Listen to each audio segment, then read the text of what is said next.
আসসালামু আলাইকুম। এখন শুনবেন সংবাদ শিরোনাম। সরকারের ৩ মাসের মাথায় মন্ত্রিসভার আকার বৃদ্ধির গুঞ্জন। মন্ত্রী প্রতিমন্ত্রী হওয়ার আলোচনায় ৮ নেতার পুনর্বণ্টন হতে পারে দপ্তরও। সাগরে লঘুচাপের প্রভাবে বিভিন্ন জেলায় থেমে থেমে ভারী বৃষ্টি, কোথাও কোথাও জলবদ্ধতায় জনভোগান্তি।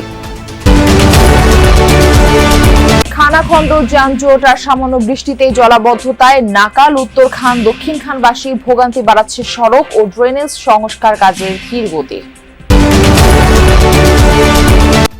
এ যাবৎকালের সবচেয়ে শক্তিশালী ও বিধ্বংসী ক্ষেপণাস্ত্রের পরীক্ষা চালালো রাশিয়া। পাল্লা ৩৫,০০০ কিলোমিটার বহন করতে পারে পরমাণু বোমা। এখন শুনবেন বিস্তারিত।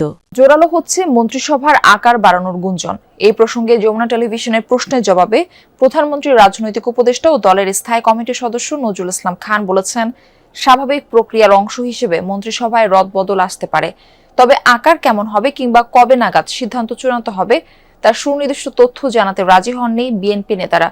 মন্ত্রিসভা নতুন সদস্য হিসেবে আলোচনায় নাম আসছে কয়েকজন সংসদ সদস্য ও সিনিয়র নেতার। ৫০ সদস্যের মন্ত্রিসভা নিয়ে প্রথমবারের মতো সরকার পরিচালনা করছেন প্রধানমন্ত্রী তারেক রহমান। ৩ মাসের মাথায় সরকারের অভ্যন্তরে জোর আলোচনা। মন্ত্রিসভার কলেবর বাড়াবেন সরকার প্রধান, এমনকি রদবদল আসবে মন্ত্রীদের দপ্তরে। যদিও এ নিয়ে কথা বলতে রাজি হননি ক্যাবিনেটের বর্তমান সদস্যরা। মন্ত্রিসভায় প্রধানমন্ত্রী বাদে এখন ২৫ জন মন্ত্রী ও ২৪ জন প্রতিমন্ত্রী। একাধিক মন্ত্রণালয় সামলাচ্ছেন ৮ জন মন্ত্রী ও ৩ জন প্রতিমন্ত্রী। তাদের উপর কাজের চাপ কমানো ও সরকারের কাজে গতিশীলতা আনতে ৩ থেকে ৫ জন নতুন মুখ বিবেচনা করা হচ্ছে।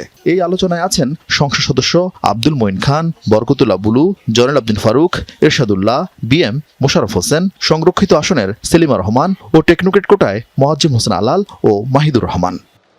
অষ্টম জাতীয় সংসদ নির্বাচনে জয়ী হয়ে ৪৬ সদস্যের মন্ত্রিসভা করেছিলেন তৎকালীন প্রধানমন্ত্রী খালেদা জিয়া। পরে তা বেড়ে দাঁড়ায় ৬০ জনে। সাগরে লঘুচাপের প্রভাবে দেশের বিভিন্ন জেলায় থেমে থেমে মাঝারি থেকে ভারী বৃষ্টি হচ্ছে, কোথাও কোথাও জলাবদ্ধতায় ভোগান্তি পোহাচ্ছেন বাসিন্দারা। কুড়িগ্রামে মধ্যরাত থেকে ভারী বর্ষণ শুরু হয়। শহরের জর্জকোট মোড়, জেলা প্রশাসকের কার্যালয়, আদর্শ পৌরবাজার, হাসপাতাল পাড়া সহ বিভিন্ন এলাকায় জলাবদ্ধতা দেখা দেয় এবং শহরবাসীকে চলাচলে ভোগান্তি পোহাতে হয়। নদ নদীর পানিও বাড়ছে। ভারী বৃষ্টিতে রংপুর নগরীর মাস্টারপাড়া, বানিয়াপাড়া, বিনোদপুর সহ বিভিন্ন এলাকা জলমগ্ন। ভুক্তভোগীদের অভিযোগ, অপরিকল্পিত ড্রেনেজ ব্যবস্থা এবং নালা পরিষ্কার না করায় এই জলাবদ্ধতা। টানা বর্ষণে শেরপুর শহরের চকবাজার, মাধবপুর, রাজবল্লভপুর সহ বিভিন্ন এলাকায় পানি জমে। সড়ক তলিয়ে যায়, বাসিন্দাদের চরম দুর্ভোগ পোহাতে হয় এবং আগামী কয়েকদিন রংপুর, রাজশাহী, ময়মনসিংহ, সিলেট বিভাগের বিভিন্ন জেলায় মাঝারি থেকে ভারী বৃষ্টির পূর্বাভাস দিয়েছে আবহাওয়া অধিদপ্তর। কুড়িগ্রামে মধ্যরাত থেকে এখন পর্যন্ত ১৮৩ মিলিমিটার বৃষ্টিপাত হয়েছে, যার কারণে শহরের প্রধান প্রধান সড়ক সহ সরকারি বিভিন্ন তোমা ঢাকা ২ কোটির বেশি মানুষের আবাস। এই মহানগরে যারা বসবাস করেন, এক এক এলাকায় তাদের উপলব্ধি এক এক রকম। কোথাও পানি বা গ্যাসের সংকট, কোথাও ঘিঞ্জি, যানজট কিংবা চাঁদাবাজি। মহানগরীর বিভিন্ন প্রান্তে ছোট বড় সমস্যা, নাগরিক ভোগান্তি নিয়ে ধারাবাহিকভাবে আমরা তুলে ধরছি কেমন আছি ঢাকায়। আজ থাকছে উত্তরখান ও দক্ষিণ খানের খানাখন্দ, যানজট আর সামান্য বৃষ্টিতে জলাবদ্ধতার খবর। এমনিতেই এই এলাকায় দুর্ভোগে শেষ নেই বাসিন্দাদের। নতুন করে ভোগান্তি বাড়িয়েছে বিভিন্ন সড়ক সংস্কার ও ড্রেনেজ ব্যবস্থার সংস্কার কাজ। শীত, গ্রীষ্ম, বর্ষা ঋতু পরিবর্তন হলেও সড়কের এই করুণ চেহারা যেন বদলায় না। শুকনো মৌসুমে ধুলোর রাজ্য আর বাকি সময়ে কাদা পানিতে চলাচল দায়। অথচ এই পথের দুপাশেই কয়েকটি স্কুল, কলেজ, মসজিদ আর গণকবরস্থান। কিছু দূর এগুলেই দক্ষিণখান থানা। খানাখন্দের এই সড়ক ধরে কয়েক হাজার মানুষের নিত্য যাতায়াত।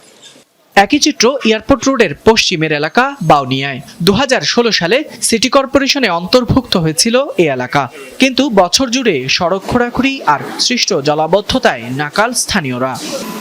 দক্ষিণখান ও উত্তরখান সহ ডিএনসিসিতে নতুন যুক্ত হওয়া ১৮টি ওয়ার্ডের উন্নয়নে ২০২২ সালে একটি প্রকল্প নেওয়া হয়, কিন্তু আজও সেই প্রকল্পের কাজ শেষ করতে পারেনি কর্তৃপক্ষ।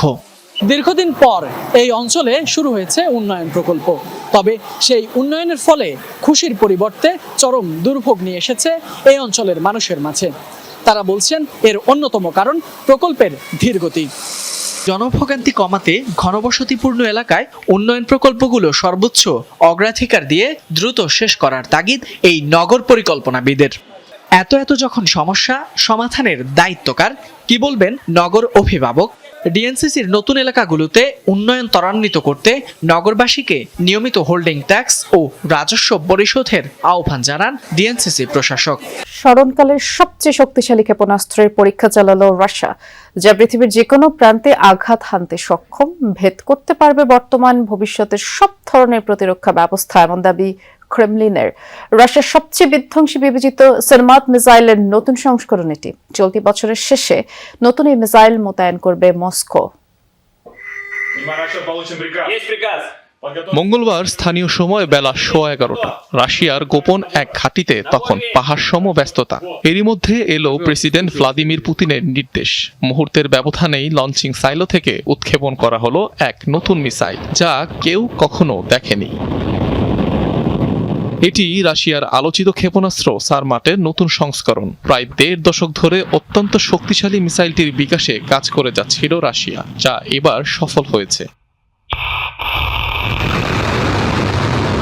যুক্তরাষ্ট্র হোক অথবা ইউরোপ, বিশ্বের যে কোনো প্রান্তের যে কোনো লক্ষ্যবস্তুতে ওয়ারহেড পৌঁছে দিতে সক্ষম এই মিসাইল। মস্কোর দাবি, মিসাইলটির বিস্ফোরকের মোট শক্তি পশ্চিমা দেশগুলোর কাছে থাকা যে কোনো কিছুর চেয়ে 4 গুণ বেশি শক্তিশালী, যা সকল প্রতিরক্ষা ব্যবস্থা ভেদ করতে সক্ষম।